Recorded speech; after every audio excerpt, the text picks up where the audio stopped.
نو ډیر ښایسته پروګرام یې ټول شاعران راشي څنګه چې سبحان لالا ووایي نو دا پښتو ژبه داسې ده چې دا متنازعه نه ده د ټولو پښتنو مور ده نو دې موږ راغونډ کړي یو هغه کدار مکتبه فکر خلک دي خو په دې یو څیز باندې راغونډ دي پښتو باندې چې دا پښتو زمونږه شریکه ده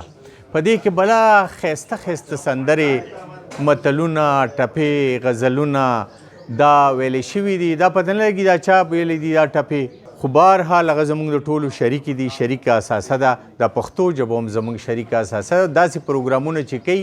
موږ راشو شکر الحمدلله موږ پکې لالا ولیدو موږ پکې باچا صاحب ولیدو موږ پکې ملګري ووینو زموږ سود وشي سینې پورې یو بل راجوخ کړو او هغه پخواني وختونه راته یاد شي نه خوري سمې داسې زما او د جانان خبره نه خوري سمې د شرمخانو په ځنګل کې روغې جوړې وشوې خو د انسان او د انسان خبره نه خوري سمې سودم ته پسرلی دی دا پاغه غټو مشاعرو کې یوه مشاعره ده څنګه چې افغانستان کې نارنج ګل مشاعره کیږي یا دلته شړشم ګل کیږي نو داسې سودم ته پسرلی دی دا یو مشاعره چې کومه ده دا د یو برانډ مانند ده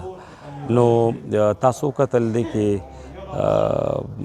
سلو نه سیوا شاعران چې کوم دی نو هغه راغلي او دا د سار نه دا شروع شوې ده دا د مازدیګر کېدونکې دی لا مشاعره چې کوم دی نو هغه شروع ده دا د دې خبرې دلیل دی چې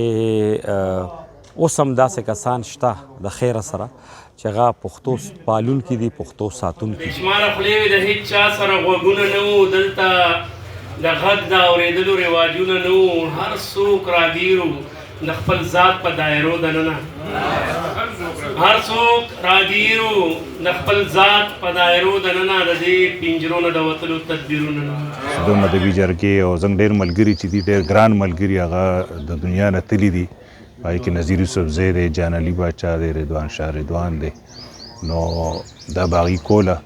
اوس د هغې په یاد کې کیږي نو دغه شانته دا یو تسلسل دی مشران ځي کشران د هغې ځای نیسي او دا تسلسل جاری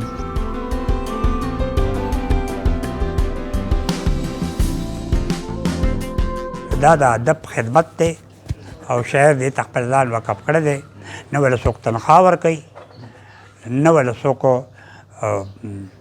ایډ ورکوي دا خپل د یو جذبې د لاندې جهادي جذبې د لاندې لګیایي او دغه وخت هم دا د خدای فضل دی هغه جذبه جاري ده شروع ده